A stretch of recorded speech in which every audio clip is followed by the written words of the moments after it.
Here we are. We Hey, should be finally live, and yep. Okay. Okay. So yeah. Uh, Hi everyone, and absolutely hi, and thank you, John, for joining me. How are glad I you? could make it eventually. It's so nice to have you, and hopefully, I didn't say this to you yet, but I'm gonna bother you more and more for next episodes as well. All right. Hopefully, people who are going to watch this will be okay with it. But even if they aren't, anyway, I decide this is my stuff. They just have to listen to me nerd out about malware. Yeah, That's how it works. yeah, exactly. Yeah. That's how it works. Happy to And you be have a here. cup, which is very good. My trusty coffee, always. Yeah, I'm actually very fake. Like I use it as it should be coffee, and it's only water. But don't say it to no one, right? It's Okay. just Yeah. our secret. Okay. So, again, thank you very much, John, for joining me. If this is the first time you're watching this, we're live on YouTube with the Security Break podcast. This is just a little project of mine where I invite cool people to talk about the latest security news of the week most of the time. So I try to, um, you know, um, have an episode every week with new people every time and select just the most interesting things that are happening out there and basically have a very chill chat about that and see what people are thinking about it and seeing if there's anything that I don't know about because maybe John or anyone else have another opinion or have a different background and can say something that I don't know about it, and I can learn in the process, and hopefully also the people who are watching this can learn something about it. And I will probably mention this multiple times during the episode, but if you are missing the live streaming on Twitch right now, this video will be re-uploaded on YouTube later and on Spotify and other podcast platforms. So just choose your preferred one.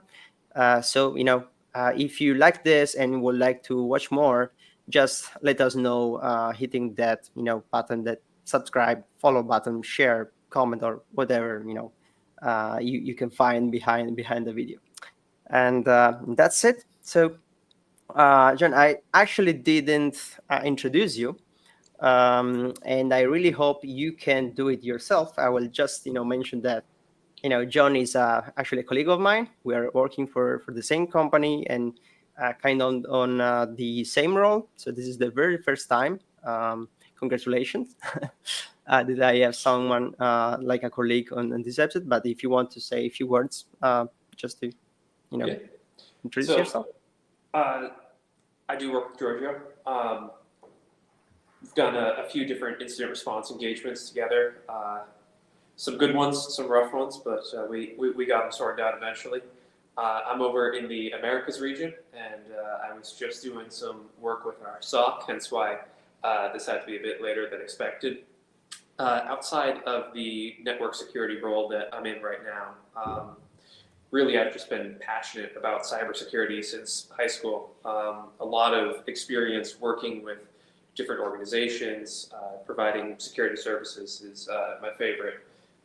In college, I got really into playing with malware, reverse engineering it, taking down command and control servers.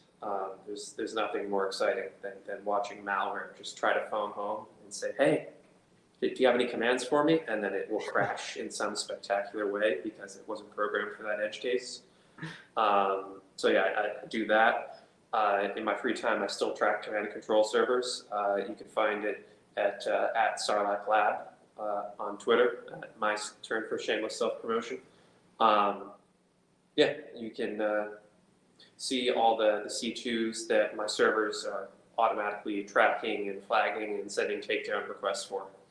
Um, yeah, that's my brief intro. I tend to be more of the malware guy on our team at Vectra, but but well, we all wear a bunch of different hats here, anyways. Yeah, I will say that you are the malware guy, definitely. So yeah, just reach out to the stuff that John is doing, and also sharing on the on his accounts. Actually, I'm gonna share, and I do this every time on the video description on YouTube, the where you can find John. So if you are more interested in John than it's me, then to me that it's actually kind of okay for me. Just click on that link and follow him. And it's I tell actually you about all the very bad IPs. That's it. cool. I was just about to mention that it's very cool that you are so into malwares, because we I think we selected couple of news that you're gonna be interested in this week, and I think we can just start with it. What do you think? Yeah, let's jump in. I'm ready to nerd out. Great. Okay, so I'm gonna share my screen so everyone can see it. And if this is the first time you watch this, this is how the format works. I have four news that we selected from kind of the last week or the last 7 days or something, and I'm going to briefly introduce them. So just to describe what happened, and I will just ask what John thinks about it, and maybe I'll tell something myself. So the very first news we're going to talk about today is something I don't think it's very uncommon, but it's still, I think, a pretty weird thing related to cybersecurity. Like, I don't think many people are really considering this kind of stuff. So basically, we have pretty, I would say, pretty old video game at this time. I'm not really an expert, but it's Call of Duty Modern Warfare 2. It's It's not been really over a decade since I played it, so yeah. pretty old, right? And apparently it's people are still playing with it, so it was a good one, I think. And not only the gamers are still interested in, apparently, because it seems the game infrastructure, I will say, it has been infected with what they call a worm. With worm, we usually refer to a malware that is able to auto-replicate itself, right, without any manual interaction from the attacker. And this is apparently what this malware does. When it infects the infrastructure itself, it's able to infect other gamers' computers that are connected to the same lobby, basically the same how do you call it, like the same server where they are playing all together, right? Kind of something like that. I'm not really into gaming, but I think that's how it works. And yeah, this is pretty late, and I think there are at least two different things that are very interesting. First of all, malwares and attackers are not every time just affecting, uh, you know, organizations. Sometimes are really targeting, just normal people, right? And we're not every time thinking about, okay, even a video game could be actually a target, or it could be how do you say it, a good field, right, where malware can grow out Attack there. So, vector. so I think that's pretty interesting. Did you ever see something like this before, John? So, not worms. I've definitely Mm. seen all sorts of malware that tries to spread related to video game content. The first piece of malware I ever got infected with was when I was 12, Hmm. trying to install some mods for Minecraft. It did not go well, Okay. and yeah, I've just been on the warpath ever since. I'll get them back. Uh, so yeah, no, that's pretty common. Usually, that malware isn't focused on anything too nefarious. It will be mining cryptocurrency or generally just a quick info stealer that will grab whatever login credentials it can. Sometimes it will set someone's computer up to be part of a botnet, although that one's a bit more rare in my experience. Where I take issue with this, though, is I don't know if this is a worm. This has been reported as a worm, and there are two analyses cited in TechCrunch here. I looked at both of them along with the malware itself, and I don't know. So the first analysis is by Steam itself, and they kept it pretty short. Multiplayer for Call of Duty Modern Warfare 2, 2009, on Steam was brought offline while we investigate reports of an issue. Yeah. And that's sort of their analysis. Someone, I believe, from Steam or the Modern Warfare team, they weren't identified by TechCrunch, but they reported that they did indeed see some strings inside this DLL file, which indicates worm. Real quick, let's talk malware semantics. Yeah. That's good. You always got to talk semantics. Malware, malicious software, is sort of a catch-all term that's used to describe all types of, well, software that's deemed to be doing bad things. There are more specific subtypes. Ransomware is the common one, but it's malware that ransoms your files. Spyware spies on you and what you're doing. There could be a lot of overlap.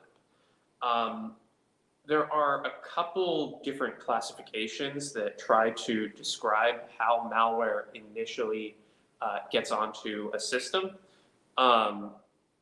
One of those is the Trojan type, which I'm not a huge fan of, but it works. And basically, the theory behind that is like the Trojan horse. You have some program or tool that you want to run. Well, this Trojan malware will pretend to be that program or tool. You'll install it, and it will incidentally bring some malware along with it. The Greek army, breaking into the walls of Troy. Another option that we were talking about earlier is worms. So the idea of something that's self-replicating. A common example of this, or at least from when I was first getting in the industry, is WannaCry, which spread by exploiting Eternal Blue. And that, as soon as the malware was run on one system, matter of fact, it still happens, I still see it, it will begin scanning for vulnerable SMB instances and then move laterally to those other vulnerable systems.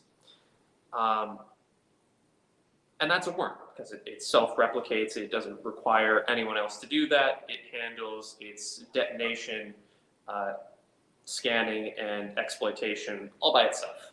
Yay, good for the worm. I don't know if that's what's going on here. Really, the only links that this is a worm are someone in the Steam community forum said that they saw these strings contained in the file. For those of you unfamiliar with malware analysis, a common first step when you're looking at some sort of binary file, in this case, it's a DLL or executable file. A common beginning technique is just to dump all the strings, see what's contained inside this C or C++ program. That can often give you hints as to the purpose of this, or error messages, or if you're lucky, you can get like IPs and domains just right there, nice and easy. So I'm assuming that this user ran strings, or at least they were able to find these strings contained inside the binary.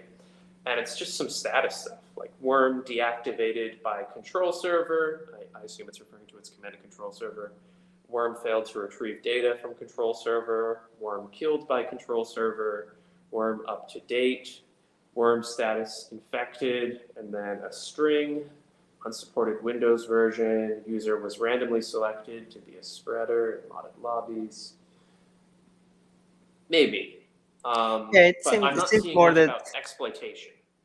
yeah, it seems more like a how you say it, they are just supposing the malware is able to. They are not really have, they don't have any clue it really does this, right? Yeah, and Um, in my experience, malware developers are not the best programmers, and that's okay. I prefer them that way. It's possible that they haven't listened to me and my rants on malware naming semantics. So when they were putting these strings into their file, they got the name wrong. yeah, That's my theory for what's happening here because I don't see anything indicating exploitation. yeah. Not to say that it isn't there. Uh, I took a brief look at the malware sample, but haven't dug into it too much. Reached out to a contact who should be able to get me a copy. But Hmm. Like you yeah, would like to have a stronger indication that enables this as a worm, right? yeah, And by the way, if you didn't catch it yet, what John is talking about is basically, I would say, malware analysis, or even reverse engineer. Like, I would say that probably reverse engineering is just one part of malware analysis, right? it's a Like, part of it. yeah, right. A big part of it at times. It sort of Hmm. depends on what you're trying to analyze. Um, in this case, how does this code run? Is sort of what we're questioning. So that requires at least some reverse engineering of the code. Hmm. Yeah, I saw a sandbox report for this DLL file, but it's just a library. I believe Yeah. it's supposed to hijack some sound-based stuff that modern warfare uses. Um, yeah, so some sort of DLL hijacking is occurring here. Hmm. And as soon as someone runs modern warfare, it will try to pull from uh, this DLL as it begins its execution of the program.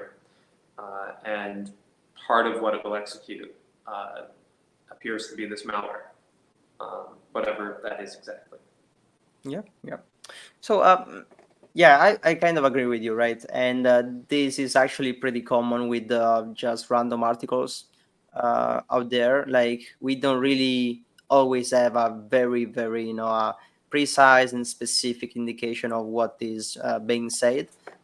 Mostly because, yeah, news sites really wants to share as many news as it possible, and they don't really care about how precise is the information. But I still think there's still something useful to get from this information, right?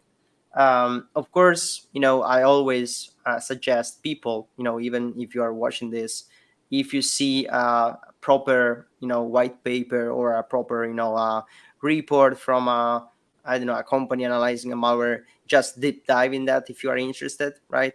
And do not stop at just reading the article, right? But just go deep and try to understand more about what's happening, and make your own opinion about it. Just don't stop at reading the opinion from someone else, me included, by the way.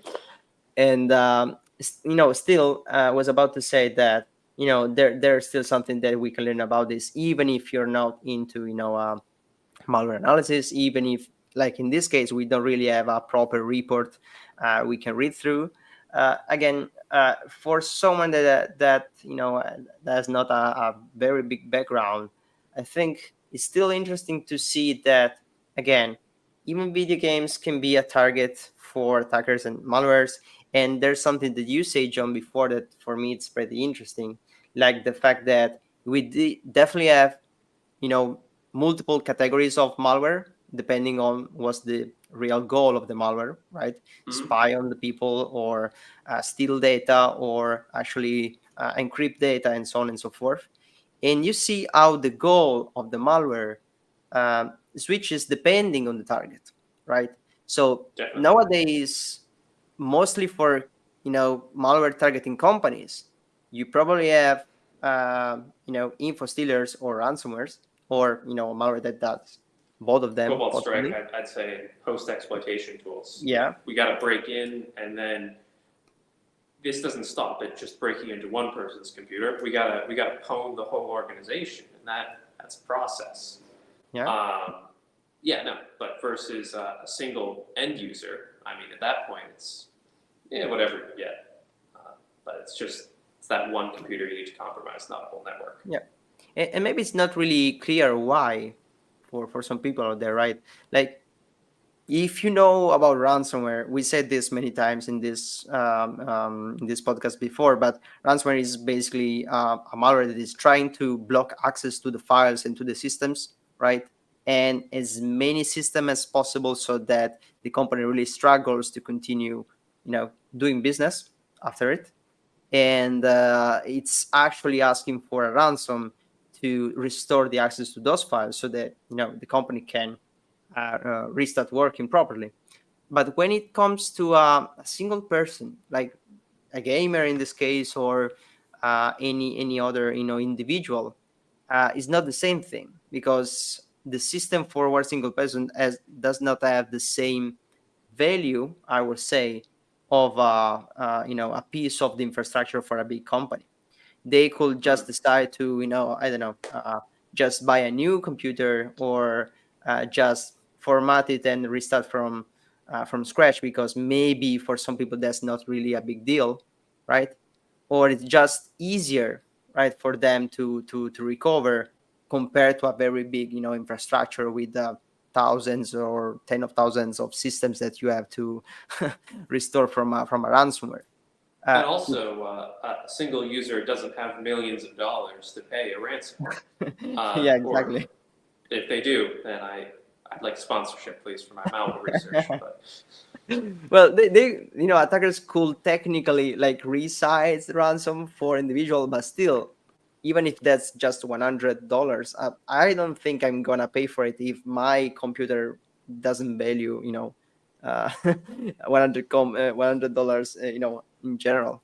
Maybe a gamer one, like, cost maybe some thousand of dollars, it could be, but still, you can just format it yeah, and just retry from scratch. So it's just more effective if you exploit your target in a different way.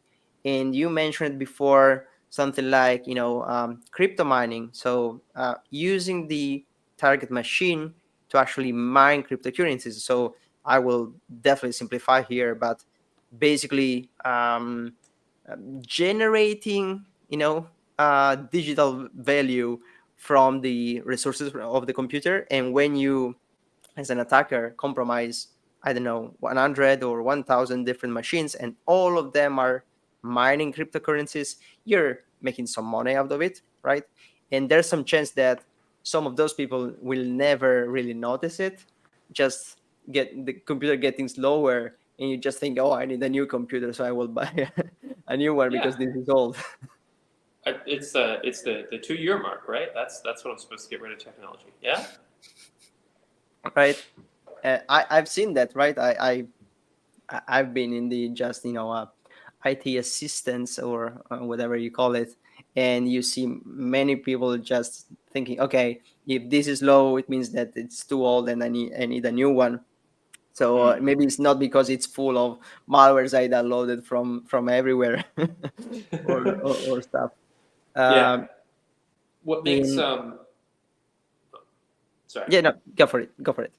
What makes the targeting of gamers so interesting is part of mining that cryptocurrency using people's computers. Um, the mining is a lot more efficient if you're able to use GPUs, Yes. graphic processing units. And gamers and people who are really into gaming will have very powerful GPUs on their computers, which is Mhm. great. Good for them. They get the maximum graphics. Um, Someone who's able to exploit that computer, though, can leverage this victim's GPUs to mine cryptocurrency in a more efficient manner. Why I think this is interesting is because looking at some of these strings, and again, these are just string dumps, not the keys to the kingdom or full reverse engineering, but it talks about some of the data that appears to be collected. So username, Steam ID. And one of the things it looks at is GPU. and what your GPU is capable of. So I thought that was particularly interesting. Um, Yeah. the attacker's interested in how, what processing ability you have. Maybe that you're a potential target for some of their crypto mining. Yeah, it's. I think it's basically very straightforward, right? If you're looking on how, um, how powerful is your computer, probably crypto mining is one of your, your one of your goals, definitely, right? Mm.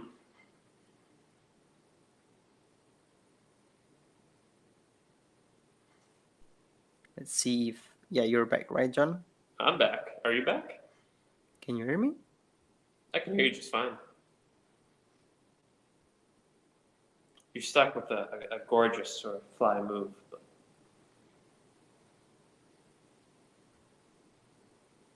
Okay. Think we're back, right?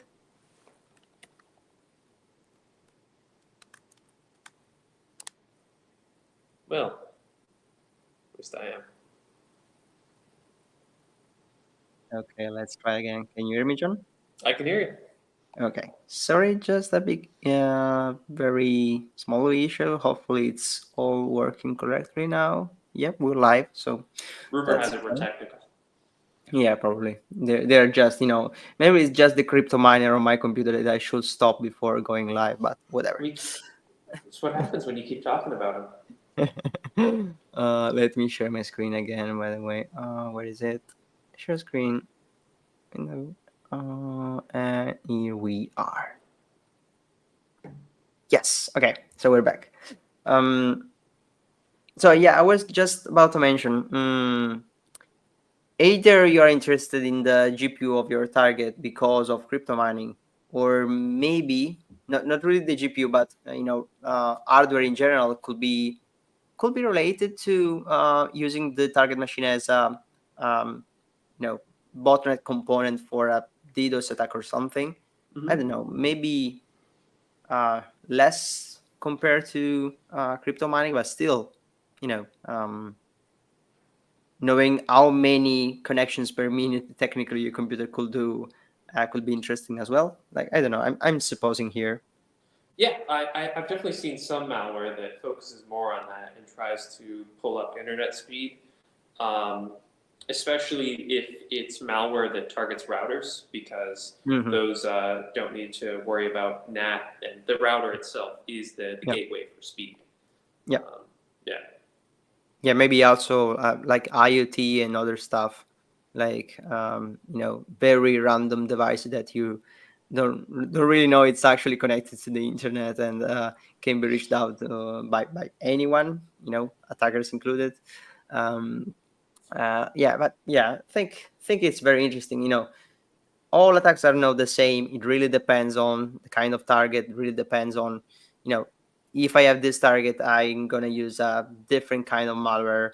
The malware is gonna do something different. It's gonna be very, evident in some cases. See the ransomware, or it's gonna be very, stealth and doesn't really want you to notice it. In case of a crypto miner or something, because the longer it works without you noticing, the more money the attacker can actually do with it. And again, I think it's very interesting how it is different, like protecting a very big organization, or just protecting your own computer, or just very home little network. It just as different um, capabilities for sure, because you cannot spend the same money a company can do on protecting their environment, and you definitely have different threats targeting your home network, right? Yeah, I mean, this is a whole big topic of conversation, but Yeah, it is interesting to think about who really protects single endpoint users, if anyone. I'd say it sort of comes down to the different threat model that they're yeah, facing as an endpoint user versus the threats that an organization or some sort of government entity would be facing. hmm, Um, Contrasted with just economic forces. I do what I can to help people, but I gotta make a living.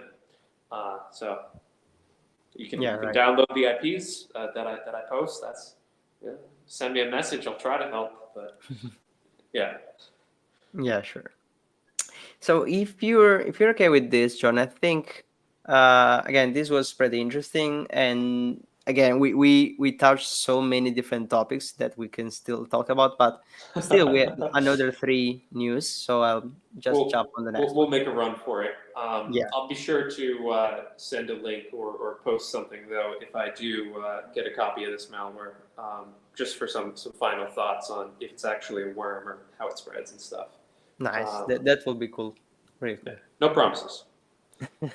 But yeah, just in case you found something and you have some spare time to dedicate to it. Yeah, Great. Okay, so just let's jump on the next one. That is actually pretty big. So again, there will be a lot that we could say about this, but I just want to kind of mention it and see where it goes. This is actually one of the biggest news that recently came out. You know, I really noticed being in the industry that you always have new malware or new set of vulnerabilities that are for some reason it's not really very very clear to me why, but some appears to be bigger than others. I don't know if this is because of how many companies are actually publicly exposed regarding that specific vulnerability. But there was Log4j before, or there is, I don't know, that exchange vulnerability. And the very last week, um, this product called, how do you spell it? Ivanti, I'm not sure. just go Since for it. Ivanti. yeah, Boom. just because my English is never good, so whatever I will say it's probably wrong. But anyway, Ivanti. So I think it's a company producing like a how do you call it, a mobile device management solution. So basically, you have a this product where you can onboard personal mobile devices or just company mobile devices for all of your employees, and you can manage all of them.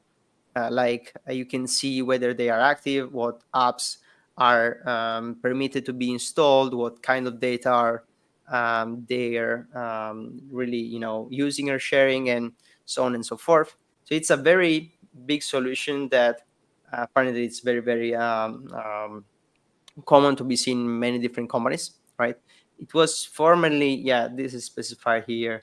The previous name was Mobile Iron. I actually knew about this with this name instead of this new event thing.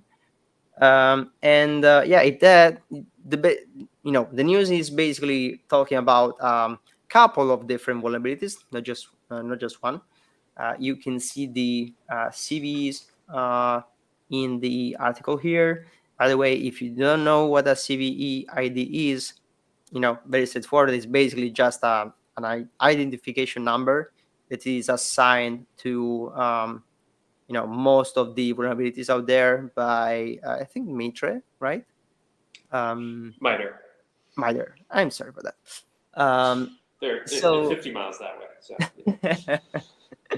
say sorry to them for me, please. Um, yeah. so it's just a way to identify all of those vulnerabilities, and so you can exactly go on the MITRE database and see exactly what are the characteristics about that vulnerability, right? What does it affect? If requires any authentication or just can be exploited remotely, or you have to have physical access, and so on and so forth. So if you're going to be interested or be working with vulnerabilities in general, it's very this is very basic knowledge that you should look into. And we have two different CVEs right here. I think one is one is enabling the attackers to bypass the authentication. Okay, so apparently you don't really have You don't really need any credentials to access the platform, and you can do a lot of different stuff. And another one is enabling you to, I think it's written somewhere here, but basically to write some files to the target machine disk, right? So that file could definitely be some malware that you can actually execute maybe with another vulnerability after it. And yeah, so the solution itself is very, very famous and it's very common. So there are definitely many different companies out there. At some point, it should be, yeah, I'm just quoting here, but on Shodan, that we said this already on a previous episode, is just a search engine where you can, you know, send some queries to find out vulnerable hosts or just exposed services on ports and whatever. And you can actually find 2,600 exposed, you know, mobile iron portal.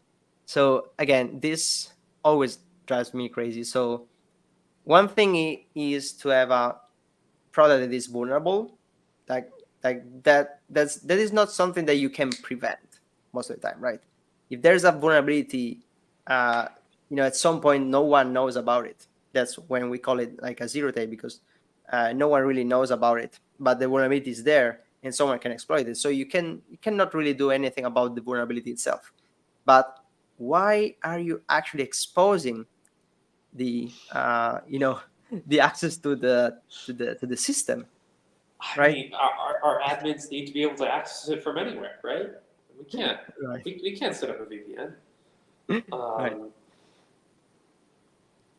That's a good question, and I don't want to make too much fun of the at least 2,600 sysadmins and the difficult setups that they're trying to run. Um, it's concerning Yeah. to see this. My understanding is that this user portal has a lot of access for management of these devices. I know of a few different companies, and some friends of mine have this mobile device management stuff installed Mhm. on their phones. Um, it's weird. Like, it's allowing whatever company, or in their case, government agency they work for, to have control of their personal phone. Sometimes it will be like a business provided phone, but often it's just the phone that's sitting in their pocket that they use for all sorts of personal purposes. So to have this portal be made vulnerable makes some of the most, arguably the most personal devices of Mhm. all your workers vulnerable. Yeah. Yes, and I will say that it's actually most commonly personal devices, because at least in my experience, these solutions are mostly used for what they call the BYOD. So bring your own device, a process or approach or whatever, where basically the company is just relying on the personal devices of the employees instead of actually buying devices for them, right? But you still need a way to manage them, or to be sure that they are being used properly, since you are actually using them for work stuff, right? You are managing work data, you are connecting to the company systems and so on and so forth. So you actually want to ensure there's I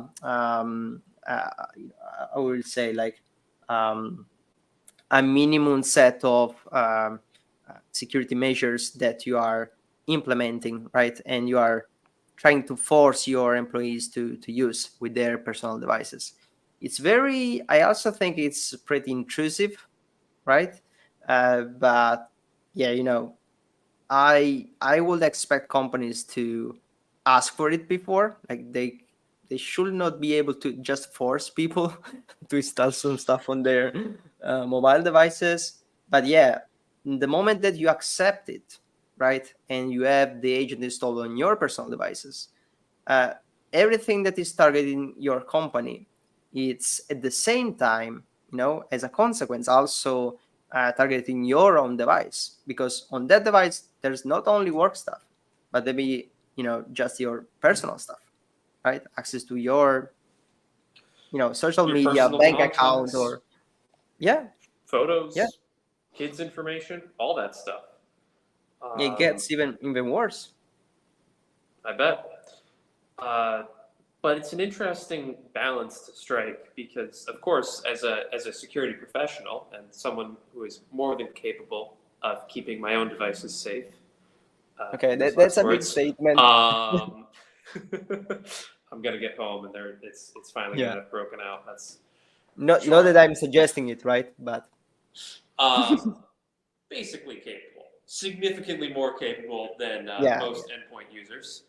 Um, I'm fine not having mobile device management on my stuff. I can keep my systems up to date. I Hmm. know what's safe. I can navigate that stuff all by myself. Versus for a lot of users who do have uh, different company applications on their personal devices or use their personal devices for business purposes. Um, they don't have the same skill set. They need some sort of protection. So Yeah. they need to strike some sort of balance between getting that protection and getting that device management via these tools and not leaving your device vulnerable. Hmm. Yeah, I'm still thinking, like, let's say that in some scenarios, both companies and employees are actually, in a situation where they really need to and they have to implement these solutions, right? Like, there's no, let's say that there's no alternative. Okay, so in that case, since it's not only the company data and system, but also the personal data and systems that are being involved in this process, it's even more important that the company itself uh, make the solution, right, the infrastructure secure, right? That's why I was really complaining about the mobile iron portals being exposed online, because Mm. that's one of the most basic things that it's not really a new measure out there. It's something that we in the industry always say that should be very basic stuff. If you have your infrastructure, if you have your network and your systems, they should be exposed online only if it's really strictly needed. Okay, let's say that it's the company website. Okay, you need people outside the company to actually be able to access it, but for all of the other stuff, there are you know um, more secure ways to expose them. Right? Of course, maybe administrators have to be able to access those systems, Ivanti included, but uh, you know, VPNs are something that are very well known nowadays, I will say, definitely more than 5 or 10 years ago. And it's very, concerning that still, uh, you know, either those companies, those 2600 companies are not really using a VPN, or even worse, maybe they have a VPN, but they are still exposing some system directly online, right? Hmm. Um, so Yeah. I don't know if it's just it's probably a mix of it. Like, it's probably some ignorance. It's probably some just too much stuff to do, and the system administrators maybe know that this is not something that should be done, but they don't really have like an alternative right now. So I'm not really um, saying that someone is doing wrong, because I know it's not always very easy to do things in the proper way, right? Uh, but this should be the very start of uh, you know security process in every company, right? Even before updating the system, even before doing, implementing any fancy solutions, if you don't know where your systems are and what your systems are and where they are, delivering their services, you know without that you cannot really build anything on top of it, right? Um, so so still, the news is about the vulnerabilities. I know most of the people who are reading this kind of article are going to, okay, we have to patch, we have, to find out where are those systems and implement the patches. But hello, tomorrow there will be new vulnerabilities. Okay, even if you manage to patch them all today, there will be new ones tomorrow. And as long as those systems are exposed, right, no matter how many patches you apply, you are still potentially vulnerable, right? So there are different priorities here that I really think they are very, very important. So even if you read about a very new fancy vulnerability, I still think that you should prioritize other stuff most of the time. Just because Yeah, something is on the news does not, mean that that's the thing that you have to do that week. I don't know if that I makes think you sense. hit the nail on the head there. Really, just focusing on your threat model, and especially for a lot of smaller organizations, Mhm. where's your data? Where you're trying to protect it? Where is it? How do you access it? It's the old Sun Tzu saying from the Art of War. You know yourself. You gotta. Um, this wonderful Twitter account, Sun Tzu Cyber, which is like he who knows his network and his adversary.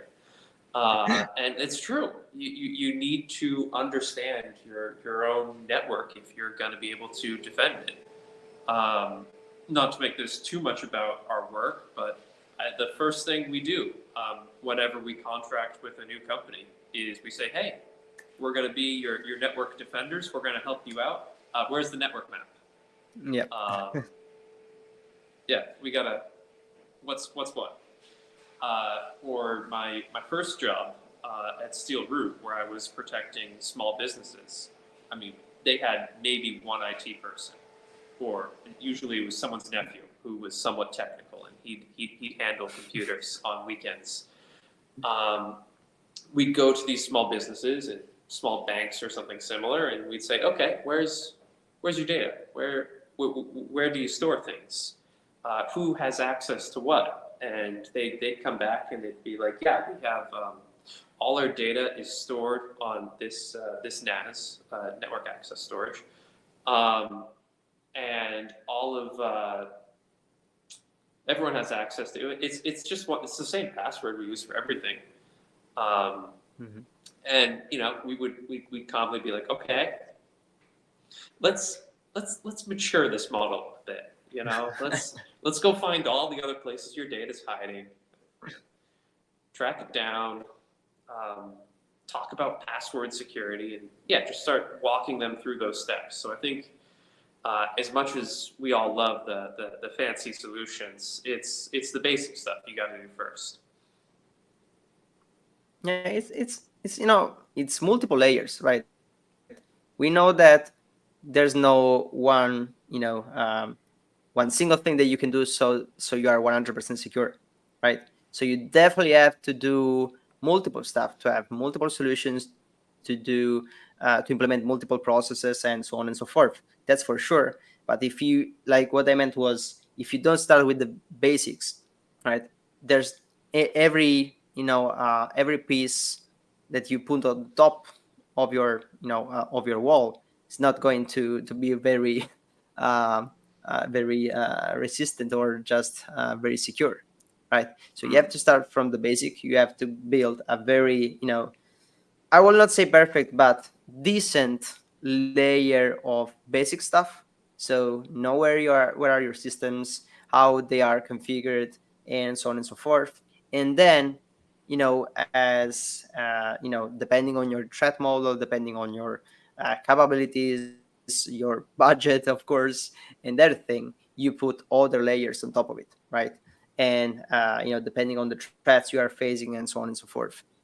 But yeah, again, I really would like to make it clear that uh, every time there's a new vulnerability out there, and there are plenty of them every day, right? If we're just looking at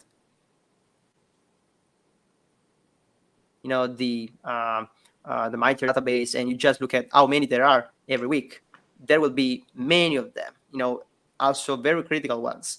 But the point is not to be, in my opinion, very, very quick in patching all of them at the right time they are discovered, because most of the time it's even pretty difficult to do it for multiple reasons.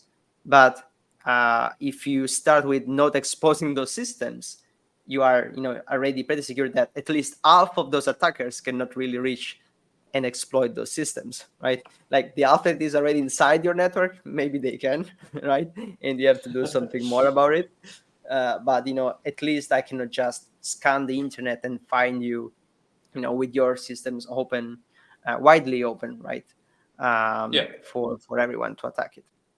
and I think that's really a great point to get out and to get across. I just checked the Shodan link, and it Mhm. seems that since this post was authored on July 28th, which I believe was Friday, Yeah. the number of systems that Shodan's tracking has gone down to just over 2,300 now. So Yeah, the that's more we get this message out there, um, yeah. probably a few reasons behind that, but it's progress. Yeah, I think there is progress, right? Like, again, of course, there's no such thing as perfection. There will never be, probably. But again, if you compare today to 5 or 10 years ago, it's definitely on average, if we just consider everything, really, really better.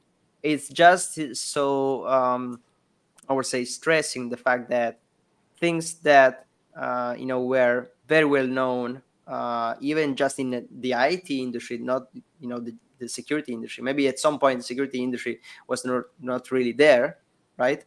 But just the perimeter approach, like separating your network from the rest of the internet, is something from, I don't know, the 90s or something, right? It's not something Mm. really new. So if you didn't work on that thing, maybe that's the first thing you should do, like right now.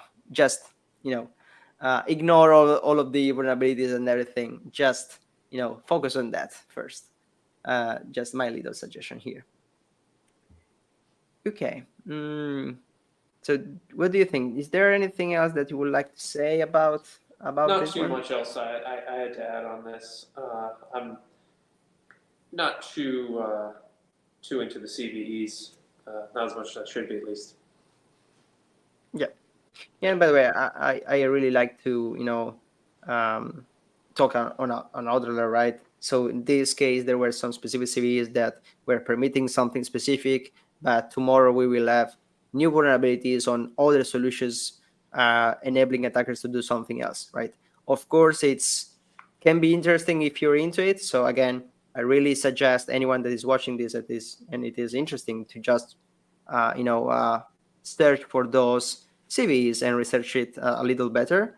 And if you know more about it, that I'm sure multiple people out there will know more about it, just let us know, right? So we can learn something as well. But yeah, I just like to make the discussion a little more, broad, and so we can talk about more stuff. definitely. And yeah, no, there's going to be more CVEs. Looking at this one, CVE 2023 35078. Hmm. Uh, Based on my understanding of CVEs, that means that this is roughly the 35,000 uh, critical vulnerability or exposure that MITRE has tracked in 2023. So we'll have more, don't you worry. Yeah, for sure, definitely for sure. Yeah. Cool, that's very cool. But again, just a little reminder before we go through the next episode. Again, we are live on Twitch right now, and I think uh, once again, John, very much to be my guest today on this episode. And if you want more of these episodes with John or any other guest that will be in the future, I really ask you, again, if you like it, just hit that subscribe button, hit that share or comment button. Let us know your feedback, whatever you think about it. Just teach us a lesson. That I think it's the most important thing in my opinion, because I'm doing this, and I hope anyone joining the episode think that we are doing this to learn, right? We're having a discussion because we can learn from each other, and hopefully we can learn also from the people that are commenting during the live, or just on the YouTube videos and so on and so forth. So again, the video will be available on YouTube. Watch that out, and maybe subscribe, share, comment, or whatever.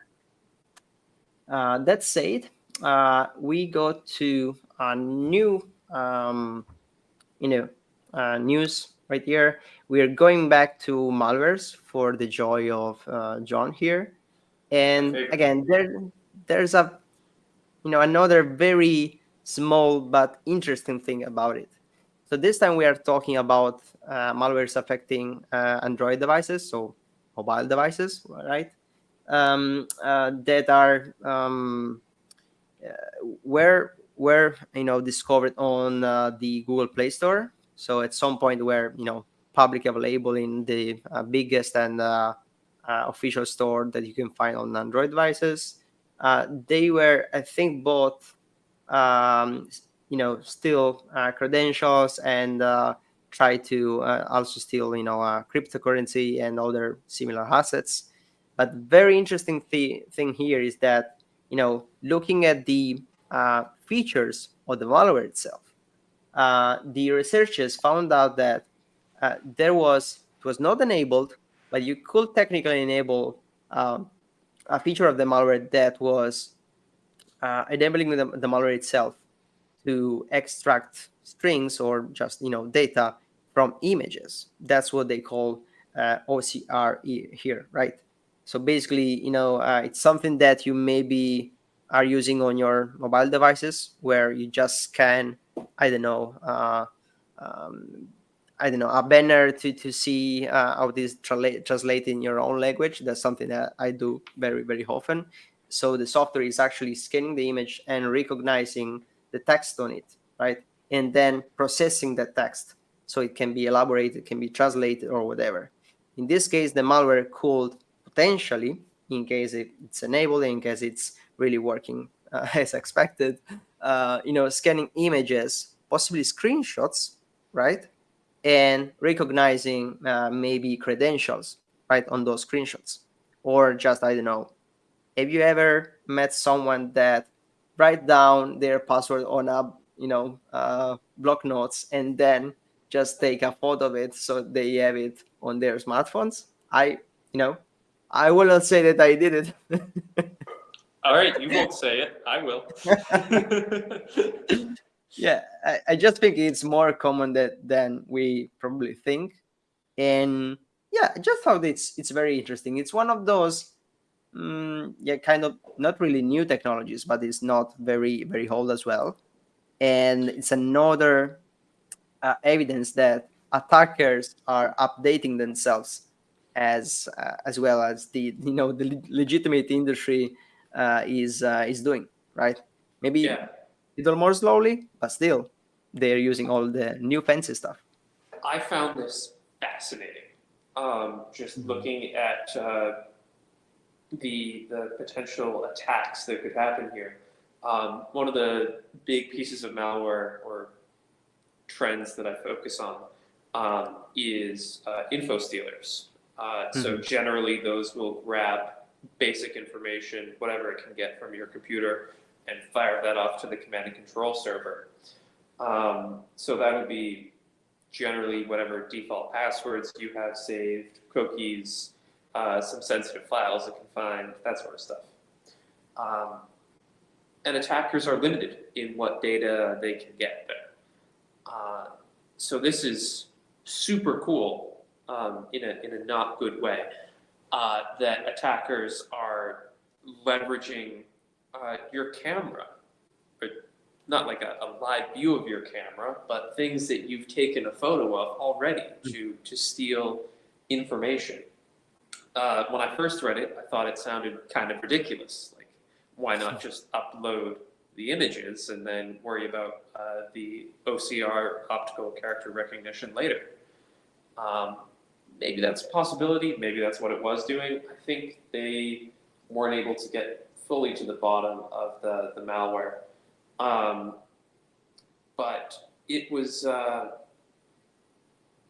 train of thought is gone. Need more coffee. Um, it's an interesting type of attack. It's something that we I believe we'll start to see more of as OCR gets better and more reliable. I've worked with it in the past. I used to use it to scan my textbooks in high school, and that way I could listen to them in audio form. And it was very unreliable, and that was like printed text. OCR just had a lot of difficulties piecing out exactly what it said. But like you pointed out, it's gotten more and more prevalent over the years, and nowadays I can take out my phone and point Google Translate at some sign, or in my instance, most commonly a Russian blog post, and it will translate it for me. Um, and yeah, I think that the technology will continue to see it used and abused more. This is not an abuse of OCR that I would have predicted. It's a scary one to see. It's kind of a very recurrent topic. I will say in this podcast, but in general, like the fact that we have always new technologies, right? Always new capabilities, and they're just tools, right? They are tools that can be used for the good or for the bad. And just especially for us in this industry, we should always expect at some point that someone leverages some specific technologies to do also bad things. It's not that the technology is good or bad by itself, but it's just in the human nature to find good and bad or on anything, right? And just to be aware of this, I think it grants us some sort of very very tiny advantage, right? Because we know that, okay, there's a new technology that's very cool that we can use for doing a lot of stuff. But at the same time, especially again, if we are doing this for work, you kind of start thinking about it. Okay, how can this be used in a wrong way, right? Mm. It's not a very nice thing to do, especially when you are with other friends that are not really thinking in the same manner as you. Like you're That's possibly what the podcasts most. are for. Yeah. Yeah, that's why I need a podcast. I need people like me to talk about this stuff because I feel lonely. But you know it's actually good because if you can think, okay, maybe this can also be used in a wrong way.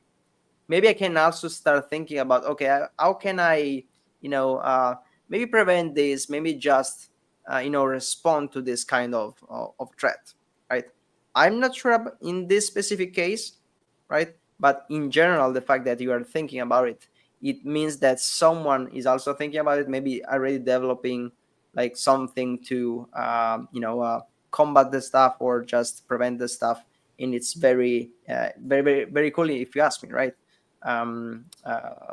There are efforts in both the sides of of the force. um, Mm. and yeah, this is very interesting. You mentioned something before about why the attackers are not just uploading the photos themselves and just processing those photos afterwards. But I'm thinking that also means that the amount of data they should be uploading to their command and control is much bigger, right? If you have to upload entire images or potentially even videos, right? Mm. It's much more data than just extracting some strings and uploading the strings to the command and control. Also, because we are talking about mobile devices, and the connection from a mobile device is not as reliable as something different, like a computer in a big organization, right? So Right. that could be one of the reasons, possibly. Yeah, I don't want to do too much of the engineering or brainstorming on this subject Hmm. for the malware developers, but I imagine that what they need to do is strike a balance between the data uploads and then the actual processing of the OCR.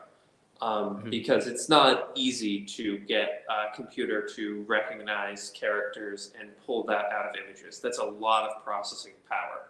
So when I first read this, I was like, it was weird you're doing that on a phone. Like, why not just upload it to your server and then have a powerful OCR algorithm run in there, and that Yeah. can churn through everything for you. Um, I can think of a couple ways to maybe strike a balance there, but we'll nerd out about that offline. Yeah, sure. Or malware developers, if you want to send me your personal details, your address, full name, I'll help you out. We can work something around it. Yeah. um yeah, again, probably you're right, and that's probably also the reason why it's mentioned in the article that the feature was not really enabled. It's like I guess um my take here is that it was like commented basically on the code, so it was not really working. Maybe it was just like a test they were doing and decided it was not really a good idea for that specific scenario, and what you said, it was actually one of the reasons why. Yeah, But you it's gotta bring me into the room. yeah, at least we know already that that's one of the fascinating things about malware analysis, because you're not really looking at just what the malware does, but really at all of the the thoughts process that the malware developer was going through, right? Hmm. The features that are there but are not enabled, the comments that are there, and you see how also what the developer was thinking about, how he was writing, which was very very big some time ago in profiling attackers, because if you see some comments in another language, it's probably not really sure, but probably the developer was on that same country, and so on and so forth. So you get to know a lot about the malware developer itself, right? Yeah. You can see if part of the code is actually the same exact copy of another malware that you analyzed in the past. So this is maybe just an evolution of something, or just someone stole that malware and made some updates, or just some changes and make it work for another reason. I mean, That's there's a whole fascinating. market for it. Hmm. Reusing pieces of malware or buying someone else's malware or their toolkits and then using that for your own exploitation. We used to track that work at Recorded Future. I spent my summer just going through those posts and seeing who was buying what, getting advice on how to use it, and so on. That's commonly what I see is sort of reused malware or something that's clearly been constructed from someone else's tools, almost like like one of those cake in a box mixes. You don't do the mixing yourself. You take someone else's ingredients, you add this, you add that, and it sort of works. Malware. Um, you'll frequently see comments in there that are instructing where to put like specific keywords. I don't know if you've ever worked with different configuration files, but it'll be like, oh, put your command and control server here. And you'll literally see that in the code. The first piece of malware I ever analyzed was named payload.exe. It was attacking a bank that I was protecting back then. And the theory was that someone just bought this or had no idea what they were doing and left the default name for their Right. malware. Yeah, I always got a kick out of that one. No, it's very very cool. Like never did this very very deeply before, but I really think that um, like the way you can really get to know the attacker, there's nothing better than that, right? Because code, I think code is something very very personal, right? Mm. In general, and we always say to protect system you have to think about like an attacker. Hmm. Like what's better than actually reading the, I would say, like the personal diary of the attacker, that is its own code, right? That thinking it like him, right? I think that there's nothing better than that. Yeah, I mean, regrettably, it doesn't. There's a lot of speculation involved into why did Yeah. they do that. Um, my girlfriend studies actual biological viruses, and she always looks at me Oh. with like such a strange, like, you don't know that that's why they did that. Like, where's your tests and the proof and the evidence? And I'm like, yeah, it's sort of a guess. Um, but yeah, um, that's a really interesting point of code being such a personal thing though, and being able to see and get familiar with that. It's rare that I will spend a lot of time studying an iteration of different malware strains. I try not to go toe to toe with specific threat actors over and over again. Um, I don't have the time, nor resources, nor desire to do that on my own. Um, but on the few occasions when I have done that for a few months, seeing the evolution over time and getting more familiar with how they think and how they're acting, that's a curious point. Um, the only thing I can think to say is that Chinese APTs will commonly 777 uh, files in Unix Okay. just to ensure that they have access. just more simple in that way, right? I mean, they're not worried about the security. It's It's always like that, always like that. Like we actually had the news in the previous episode, where an attacker actually infected his own computer with Mhm. his own malware. So it seems it's very common, right? uh, yeah. So cool. And by the way, no one is 100% secure. That's including the attackers themselves. And Um, me.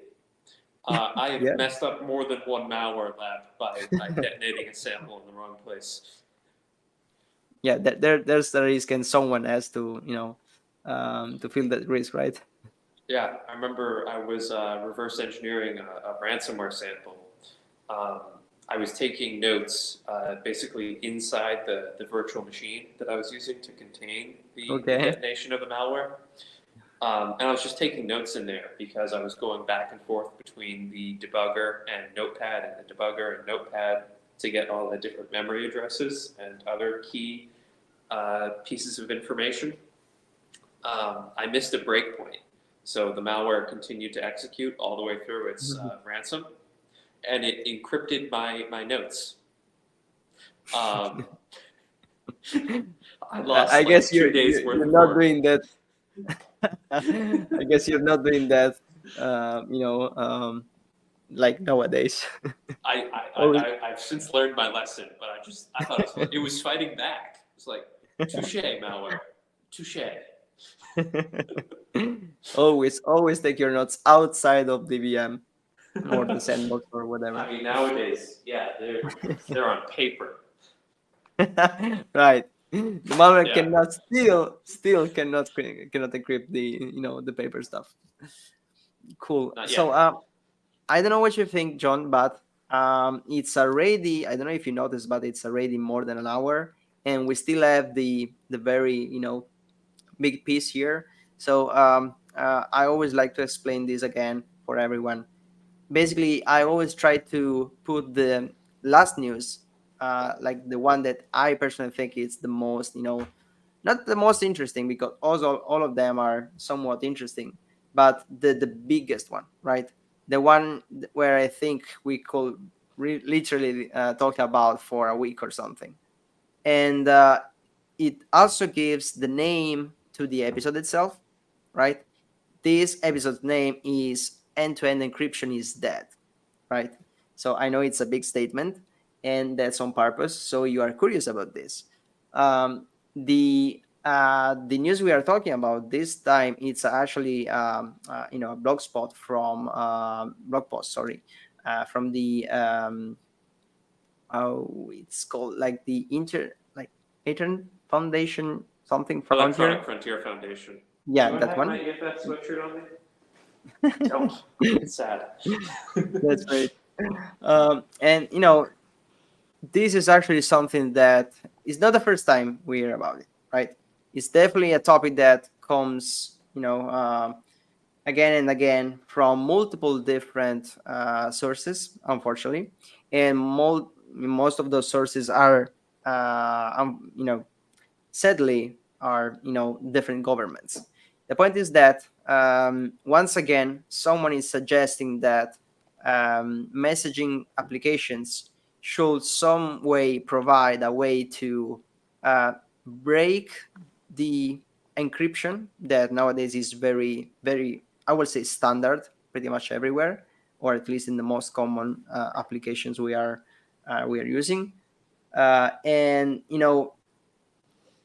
some in some way easily and safely provide access to law enforcements and governments to just people data and communications, right? So this time we're talking about the UK government and specific regulation they are trying to push, right? This is for UK's only and specifically, but we already saw similar stuff from other governments, and the fact that something like this can happen, right, if it becomes official, just will make other countries you know to copy UK, right, at some point.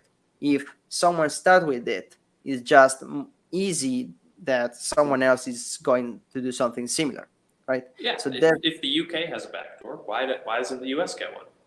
right? And maybe it's the same one, but we will talk about it in a second. So the point is, right? Most messaging application, we are talking about anything like WhatsApp or whatever you use nowadays. I know Telegram has in part the same process, Signal for sure, and many others that I don't really know about. They are implementing what we call end-to-end encryption. So basically, whatever you write or send from your device is encrypted, and it's being decrypted only when it reaches the actual destination.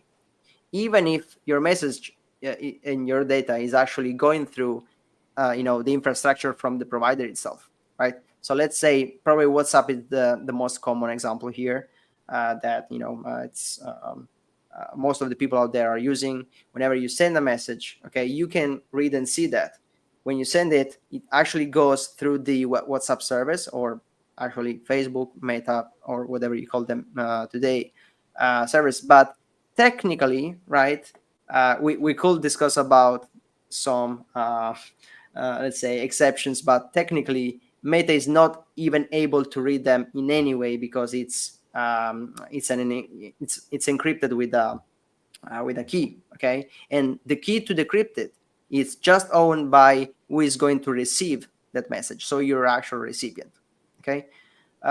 This is pretty default, okay, and this is probably the strongest way we can make our communication safe today. It's very, very standard, and most people out there will say that it's the very basic way we are ensuring our privacy is respected. Still, when using devices and applications from multiple different big companies, and also from multiple different countries, right? Because maybe you have a phone that was built in China, you are using WhatsApp that is an American application, and you are writing to someone that is actually on a third country. So you want to be sure, especially when you could be a target, right? In some specific cases, that your messenger are not enabling anyone else to read them. And today this is probably very important, even if many people out there are not really thinking about it. And the problem with um, the suggestion by the UK government in this case is that they want to insert something like we will call a backdoor. So basically, a way someone like law enforcement in this case can actually decrypt those messages just for some specific cases. For good cases, of course, they are talking about, I would say, discovering child exploitation or other very bad stuff. So the goal, I would say, it's actually legitimate.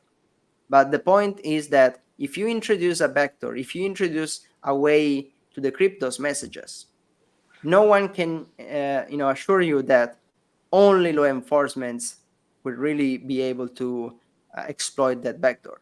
Okay, if there's a backdoor, call it whatever you want, it's actually vulnerability, and that vulnerability can be found by anyone else, because it's an application we are all using. It's an infrastructure that is pretty public. So if there's a hole, someone is going to find the hole and use it, right? I mean, the idea is that this would only be used by law enforcement for extreme cases where it was needed to protect children, an Right. important cause. Um, it could also be abused, in theory, by law enforcement for other purposes that are less beneficial. That it assumes that law enforcement always has our best interest at heart. I'm putting on my tinfoil hat for this one. Um, or further, it assumes that everyone in law enforcement who has access to this is trustworthy. Uh, I know every couple months we hear some sort of news story about someone involved in law enforcement who abuses the databases that they already have access to for some stalking or uh, domestic violence purpose, and that's horrible. I say that ideally, this would only occur in an instance where you could have complete trust in law enforcement's ability to properly use and control this. I like your term, vulnerability. I'm going, yeah, properly use and control this vulnerability, and I don't see a way for them to do that. The UK government has a theory on it, but yeah. I'm not really sure it's even a theory. It's just they need like I would say an excuse, right? They they say they need this, okay? And again, probably for some very specific scenarios, it's of course a pain to have everything encrypted, like when you are investigating some very bad stuff, right? And you are part of the law enforcement, and you're just trying to do your job. But at the same time, you cannot, like, my again, this is my point of view, right? And I think this is a very probably controversial topic for many different reasons. But the point is that for some very specific cases, you cannot potentially condemn so many other people, like potentially the entire world, okay? Because we cannot find a different way to investigate about some people. And by the way, there are different ways, right? I would say that law enforcement investigation have evolved to try to bypass encryption and you know just do the same attackers do, right? And try to make bad people install a Trojan horse that actually scan the host uh, even before it actually sends the data that is encrypted, right?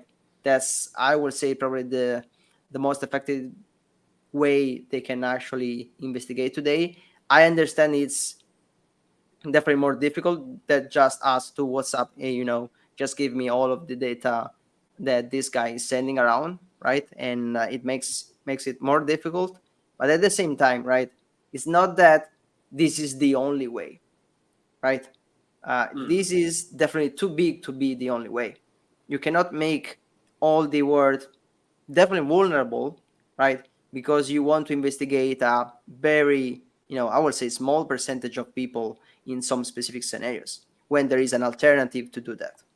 All right, playing devil's advocate real quick. Hmm. Devil seems strong. Playing the opposite side. Okay. Um, the argument, of course, would be, what if someone has good personal security? What if the only way to protect this child is uh, to see what's going on in WhatsApp? Um, I think we can both agree protecting children is a good cause. It's a cause we care about. Absolutely. Absolutely. So it's a balance that needs to be struck between what is the most efficient way to go about having that protection with what sort of vulnerabilities or risks are we willing to accept as a society. And the idea is, well, this vulnerability would affect all of society in some negative ways that we don't really know, but we can tell are definitely bad. Um, so it's sort of hashing out, well, how bad is it? And what, if anything, uh, would be worth having these vulnerabilities or backdoors set up. Um, Something that's interesting, and I commonly hear as an argument. I even argued it myself back before I understood cryptography better. Mm-hmm. Was all right. Let's come up with a new algorithm. We'll come up with a new type of end-to-end encryption that has some sort of complicated algorithm on the back end, and because of that algorithm, things are extra safe and much harder to either exploit or abuse by law enforcement. Um, the problem is that algorithms like that don't really exist. Um, yeah, the UK government apparently responded to the Electronic Frontier Foundation's letter saying that there are other algorithms out there, um, and that some sort of compromise can be found with one of those algorithms that can do a better job. And I kind of agree with the EFF. Some things are very difficult technology-wise, but with a great amount of effort and a lot of smart people working on it, it can be figured out. And some things are impossible technology-wise and simply can't be done. I was listening to a U.S. Congress member who was talking about something similar um, back when he was advocating for backdoors in software in the United States.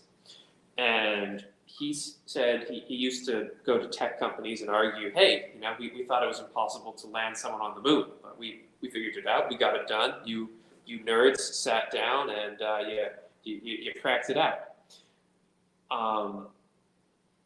And a couple of years later, he took back that statement.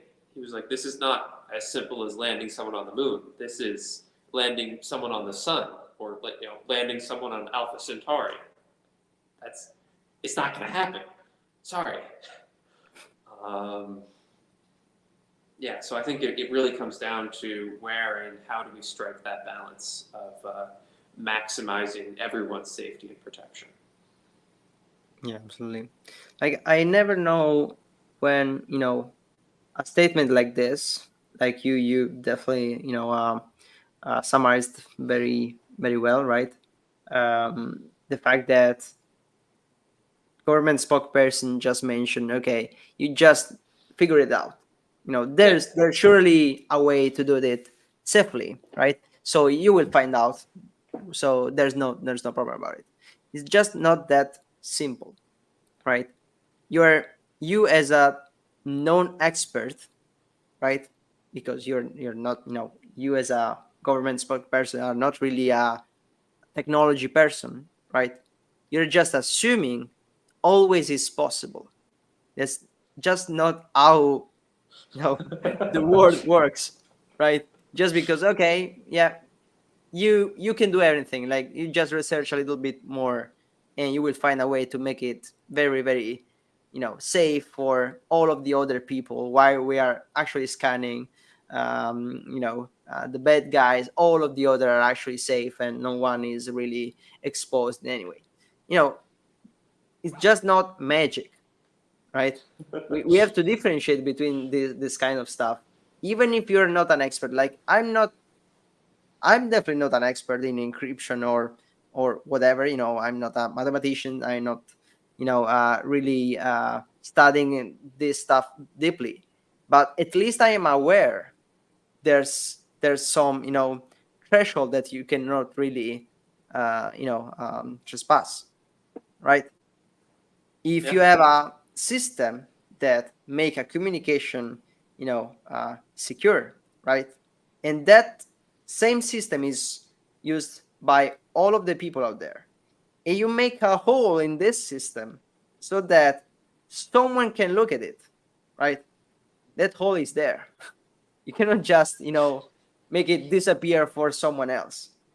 It's Hmm. there. Maybe you can try to hide it for some time, but eventually, again, of course, there's all of the topic about, trusting the law enforcement. That's just a part of it, I would say.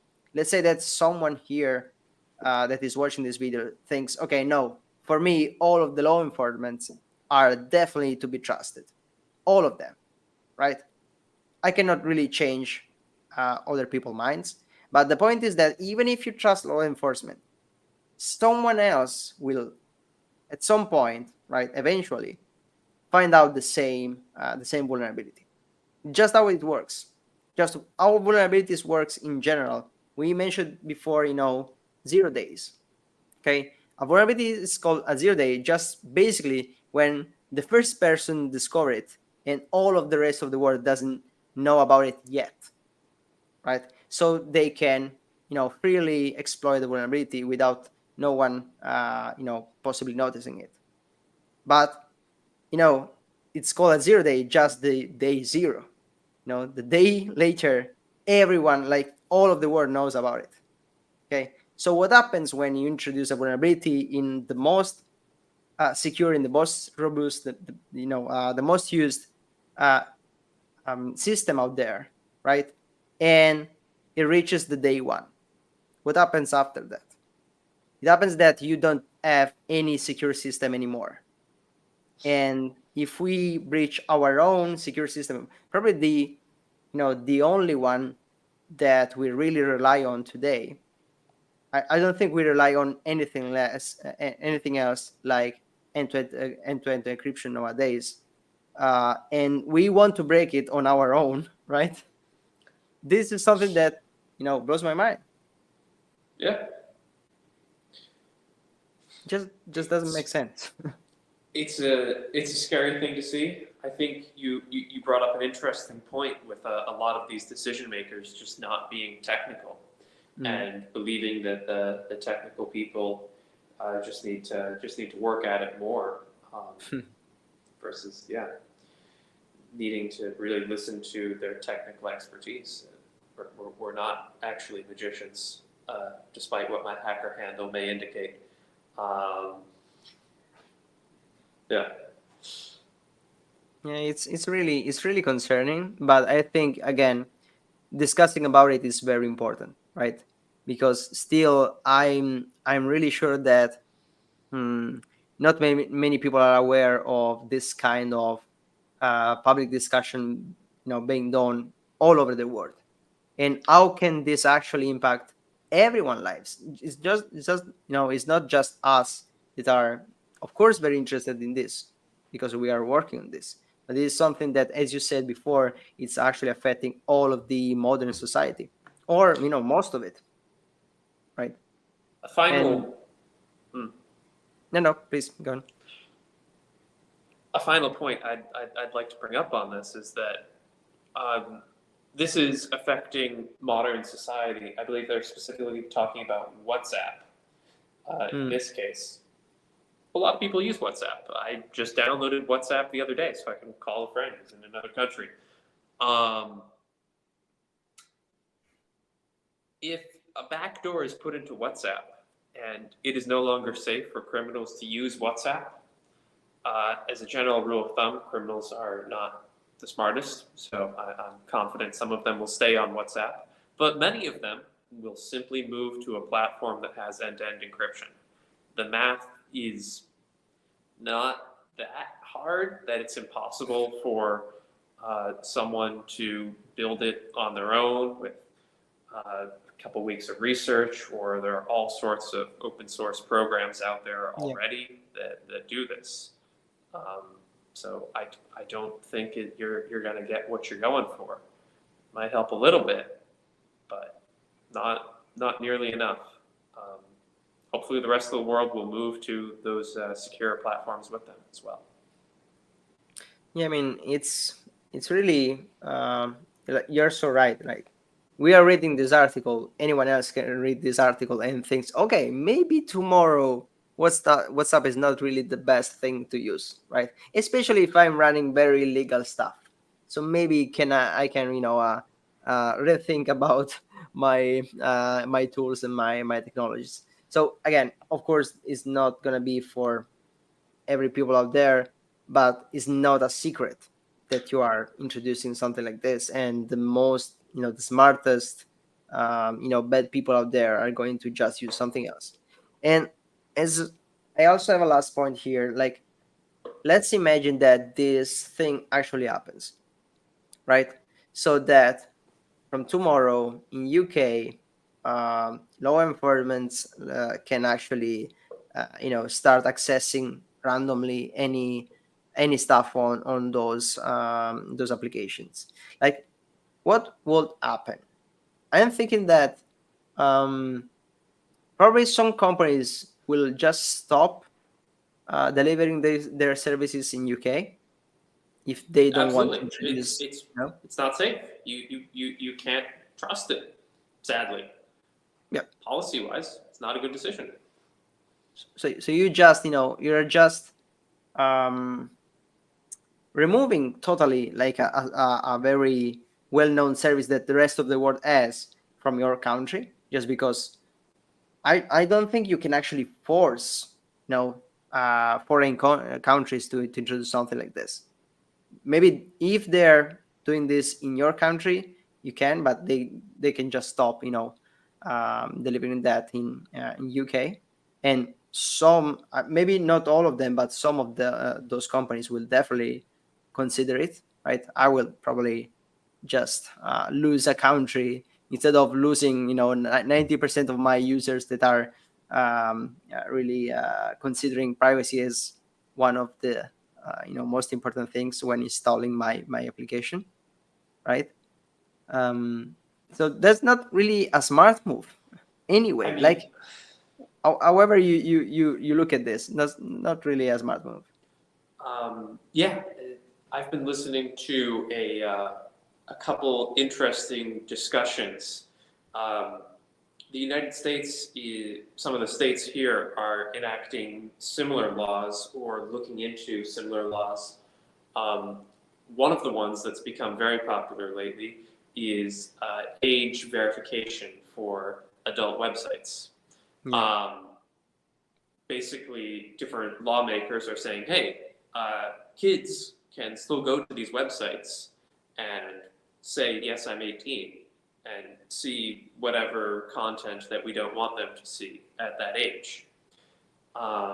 So they are attempting to enact laws that will say you need to give us your driver's license in order to access the service.